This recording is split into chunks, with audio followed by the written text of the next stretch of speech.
Uh, Insofar as Transco power transmission is concerned, may report po rito na the overall system's operations is proprietary to China and locals are currently not allowed at the operational facility. Why? Because it's currently controlled and operated by the state-owned enterprise of China. Tinatanong ko lang sa inyo dahil kayo, wala kayong control dito eh. So, talagang madadali tayo nito.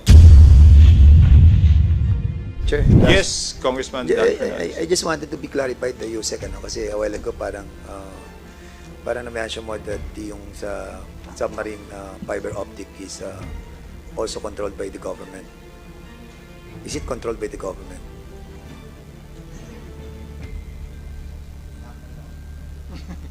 Naha ka na. Sir, thank you for asking me to qualify that answer. So, number one, sir, the exercise of control over Permits. So, operation. Operational control. Yes, Thank you po. Medyo na ano ako eh, medyo parang nirecall ko yung sagot mo. Parang, sandali muna, kung control natin, bakit tayo nahahack pa rin? Kasi, okay. At the 11 submarine fiber optics that are deeply rooted on the ocean, no? This was constructed by the private companies, am I right? That is correct, Your Honor. So Usually, malalaking consortiums, Yeah. hindi lang isa, sobrang mahal po kasi ng investment Yeah, required. in accordance with what I've learned, no? Andyan yung mga companies ng PLDT, Smart, Globe, Convergence, Huawei, Converge, China Telecom. So, in other words, those fiber optics, submarine fiber optics that is passing by through our ocean, no, are being managed and controlled by a foreign entity, and thereby yung possibility of and probability of being hacked so easily will not be what do you call this, set aside. Yes, Your Honor. They are managed operationally by these consortiums. Yes.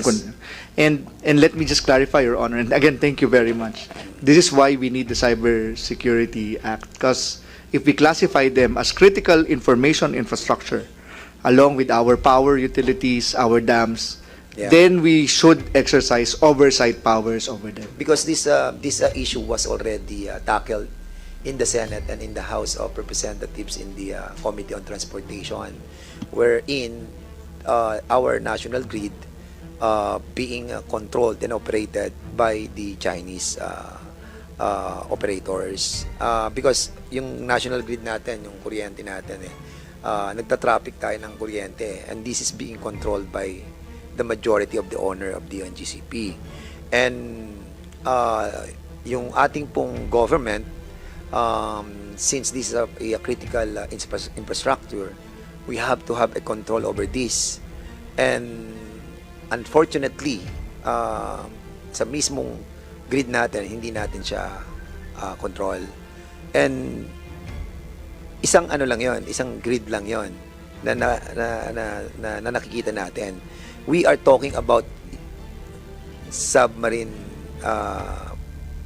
fiber optic, and that's the reason why siguro dumami yung mga incidents of hacking of government institution.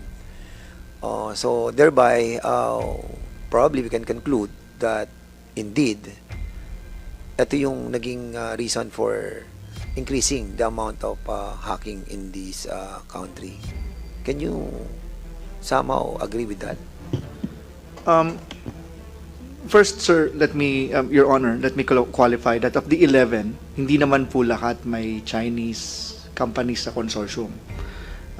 For example, Meta, wala siyang Chinese consortium doon. But there are some.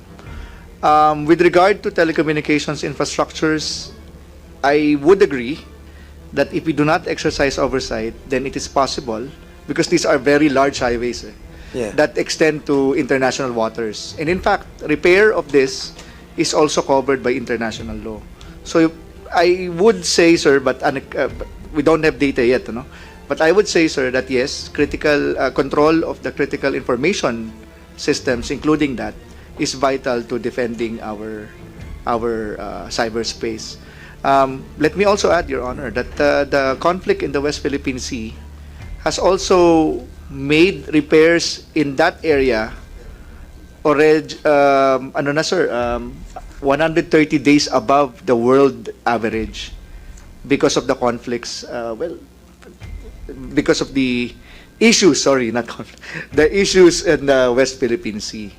Our neighboring countries are requiring permits even if they are international flag carriers for repair of submarine cables. Require permit from them. So yes, Your Honor, I would agree wholeheartedly that this is really an issue that we have to. Yung 11 submarine fiber optic na yan, it was constructed for how many years? Multiple years.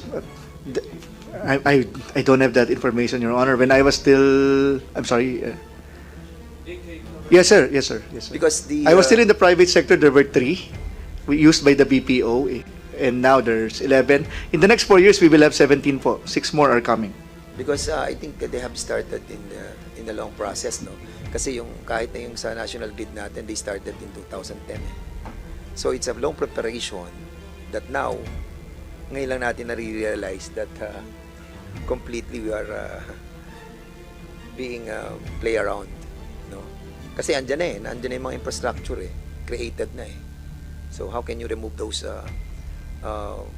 expensive na mga infrastructures?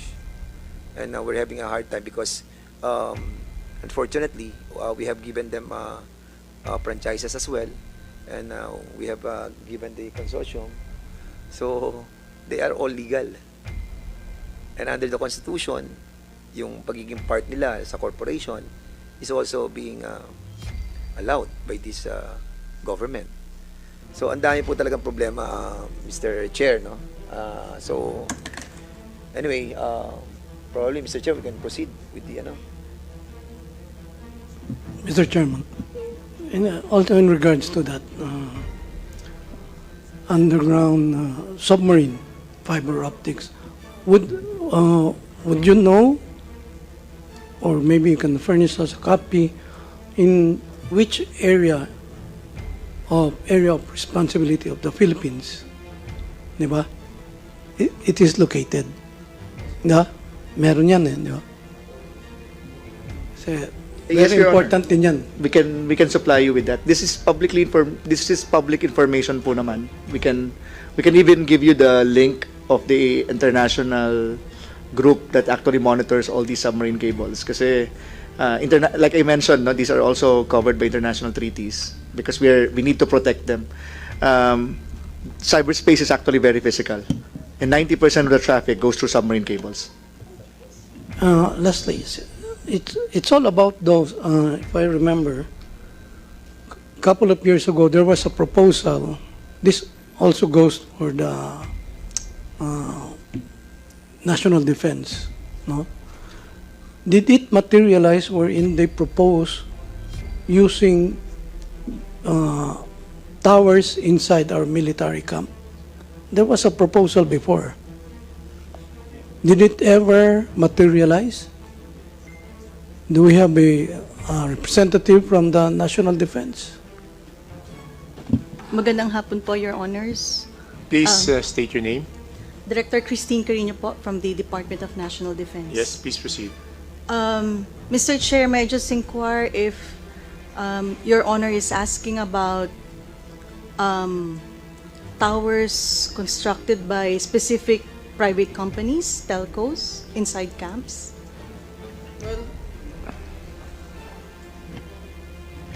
Well, shorten na lang natin. Towers that are inside the military camp, whether constructed by private or they use the tower of our military. Thank you, Your Honor. I do confirm that there are telco towers privately owned inside military camps. all military camps are under the ownership of the Armed Forces of the Philippines. So I have with me a colleague from the AFP, sir. If you would allow, I will let them explain further with regard to your question, Mr. Chair. Yes, maybe in the next hearing, maybe they can you can present those who are allowed to explain. Mr. Chair, I am Colonel Patricia from the AFP J6. If I may be allowed to answer. Yes, please proceed. Thank you, Mr. Chair. I do confirm, sir, that we have what we call the co-located cell towers or towers, communication towers within the Armed Forces of the Philippines owned camps. We allowed these towers within our camps with the benefit also, not only with your Armed Forces of the Philippines, but with in the vicinity of that community, wherein signal is required also. So we allowed these cell towers.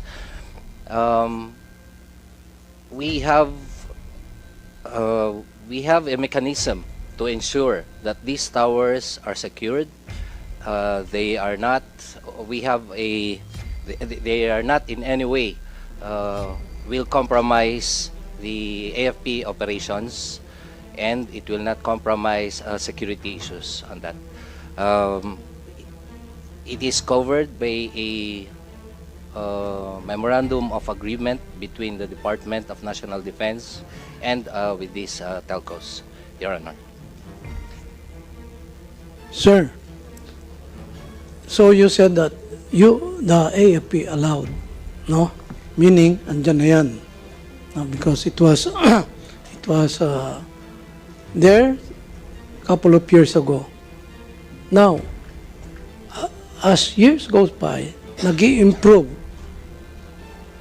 ang mga technology, no? Communication. How can we be so sure na yung nilagay doon mas mabuti pa rin, I mean, advanced and well protected ang communication ng AFP? What if mas advanced yung nakalagay doon? How can the AFP protect?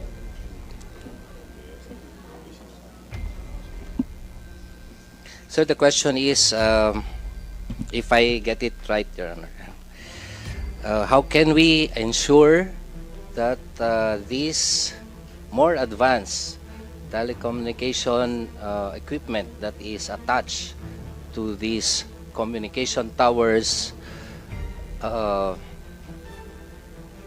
does not compromise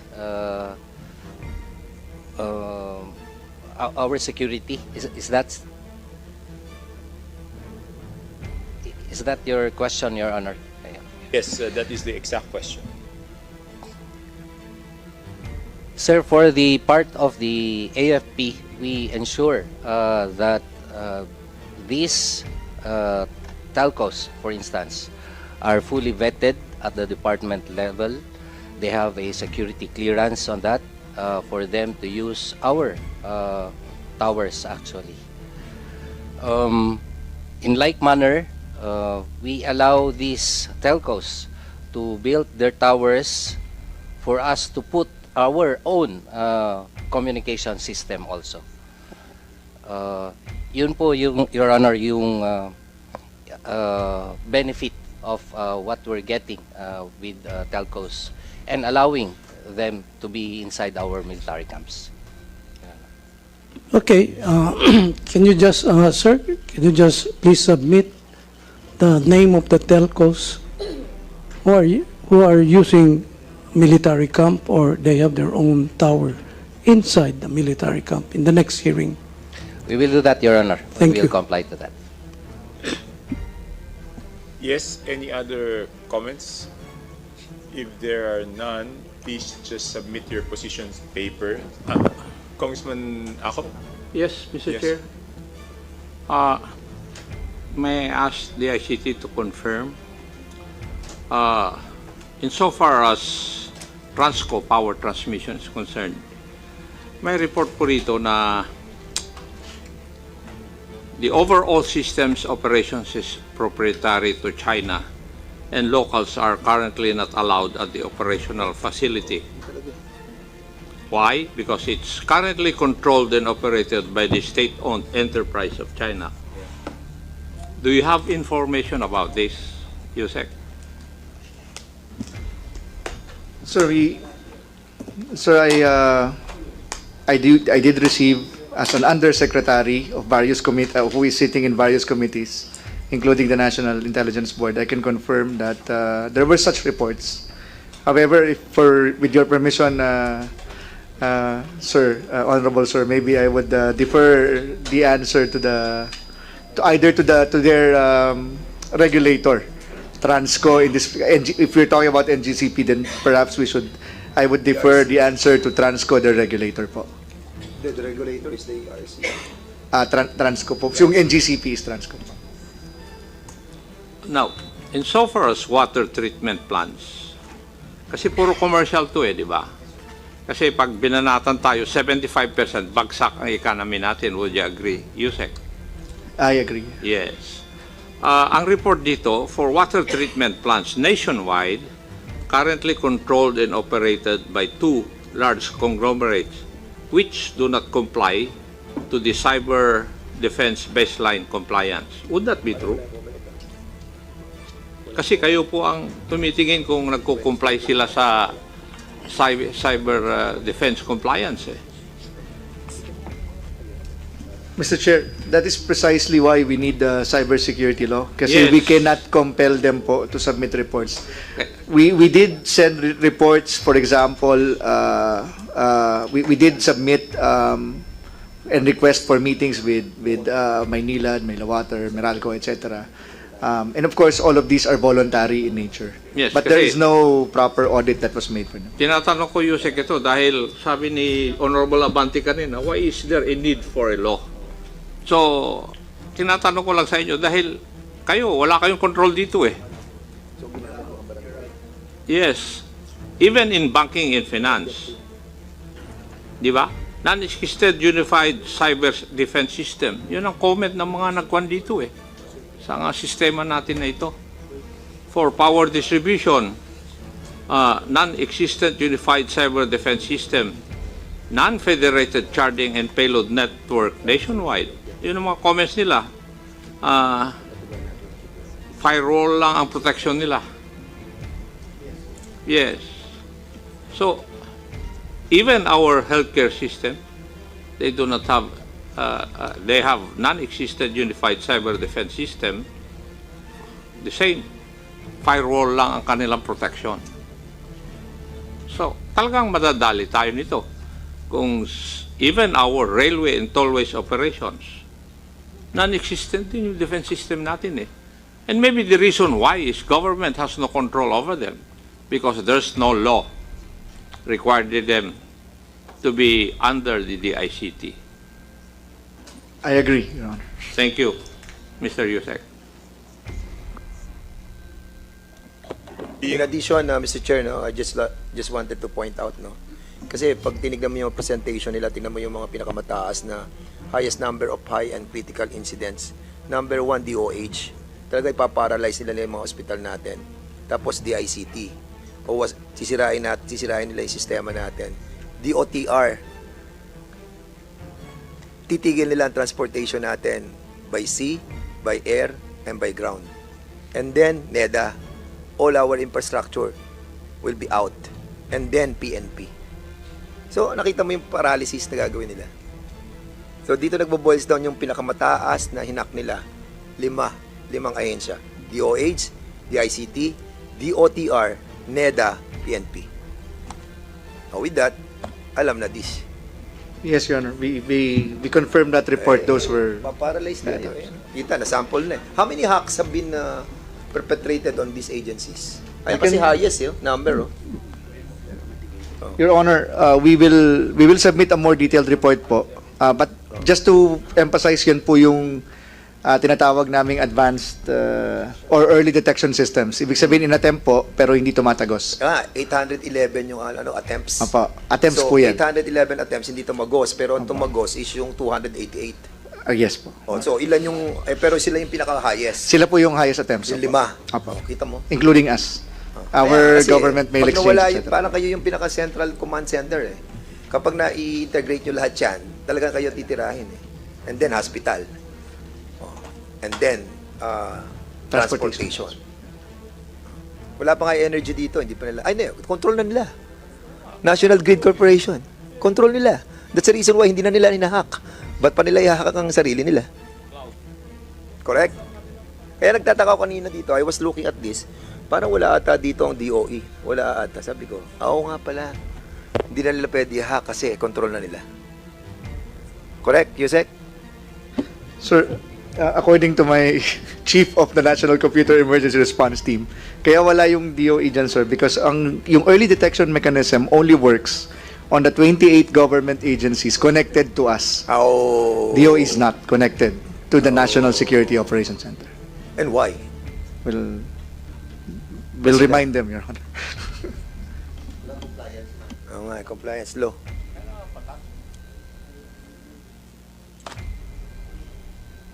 Congressman Fernandez, do you have any further questions? Ay, oo nga, yung mag-request lang po tayo ng especially yung yung mga agreement ng mga private companies natin, Philippine private companies on the submarine. Makita natin yung ugnayan nila sa foreign consortium nila. Kasi doon makikita natin yung registration sa SEC eh. Kung Mr. Chair, may we invite as well the SEC para lahat ng mga companies that they would be submitting to us, we can possibly know yung mga, kasi nakita namin yan sa SEC registration, nakita namin yung mga nakalagay na mga Chinese names eh. Most likely makita rin natin. Okay. Yusek, please submit the required documents. Yes, Congressman ACOP. Malikot lang po yung isip ko, Mr. Chair.